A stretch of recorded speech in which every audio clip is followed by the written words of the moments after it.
The Dead Don't Hurt from writer-director Viggo Mortensen is a Western drama which tells the tale of pioneers making a life for themselves in the American frontier and the redress of horrible abuses perpetuated against innocents by a rapacious man. Viggo Mortensen stars in the film alongside Vicky Krieps, and his work behind the camera is solid, with good compositions and a clear sense of spatial continuity, which allows you to understand where every character is and what they're thinking in a given scene. We never receive anything particularly standout or attention-grabbing though, which perhaps impacted the film's reception. You can't help but get press for your picture if you drop a long tracking shot full of a dozen different characters with speaking roles. Instead, we have competent and appealing images enriched by a melancholic score which tells a beautiful story about love, hardship, and tough men and women who conquered a brutal world and made a beautiful home out of it. Our story begins with the wife of Sheriff Olson, Vivian, passing away and an innocent man being hanged for the murder of 6 townsfolk. The narrative then proceeds to move forward and backwards in time. We see Vivian's early childhood, her meeting with Sheriff Olson and their love story in Elk Flats,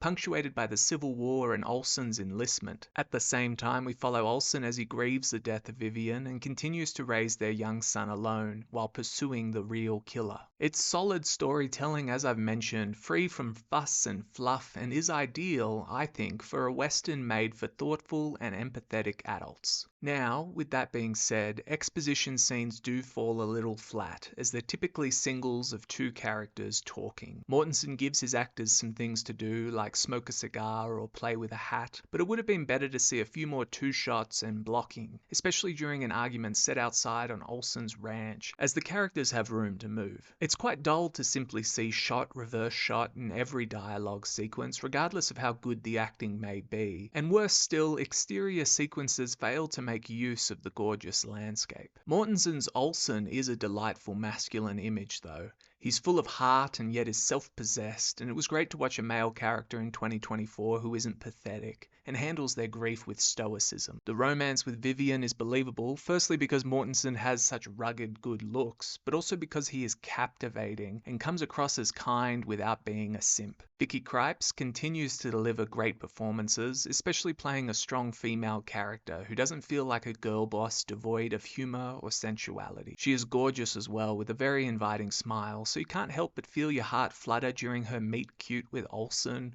or great sorrow when she chooses to remain with him even after he leaves her for the war. Their tete-a-tetes and verbal jousts make for a fun story about 2 independent people who fall in love and yet never lose their sense of self or their willfulness. And it was lovely to see a modern or evolved depiction of a woman which never feels like a political statement. Finally, there's Solly McLeod as the psychotic Western. I enjoyed every second he spent on screen, especially when given the opportunity to deliver Mortensen's elegantly rough dialogue and glower, threaten and insult anyone who got in his way. Unfortunately, one could make the case that having such beautiful scenery should have resulted in more beautiful images of the countryside, and this is a weak point in the film, as there are many exterior shots which overuse close-ups. When we do get some wide shots, especially in the 3rd act, we're given real beauty to appreciate, and this was undeniably a highlight. I think we just needed more of that, much like a Weiler or a Leone would have given us to enrich the picture. At the end of the day, a beautiful landscape is free production design, so why not make the most of it? Now, I like my plots with a little bit of meander in them, as if the writer was discovering the story as they sat at the computer, instead of planning everything out, such as with the Save the Cat structure. So to me, the script for The Dead Don't Hurt was the best element of the whole film. I didn't know what would come next because it wasn't burdened by obvious setups and payoffs,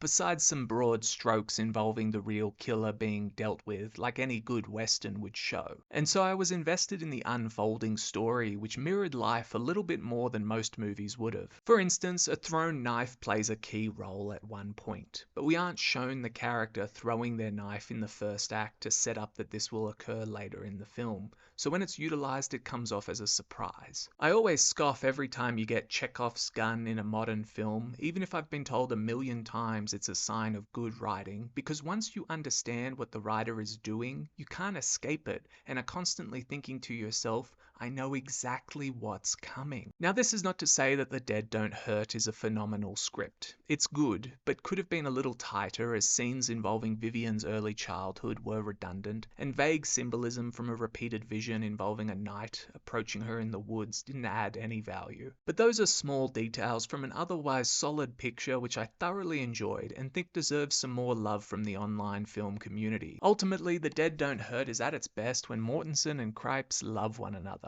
This is all the picture needs because the characters are engaging, and Mortensen has written people you can't help but like and weep with when they experience extreme pain and suffering. I think it's well worth spending 2 hours on and recommend you go check it out. Thanks for watching. I shouldn't have left. I never wanted to be saved.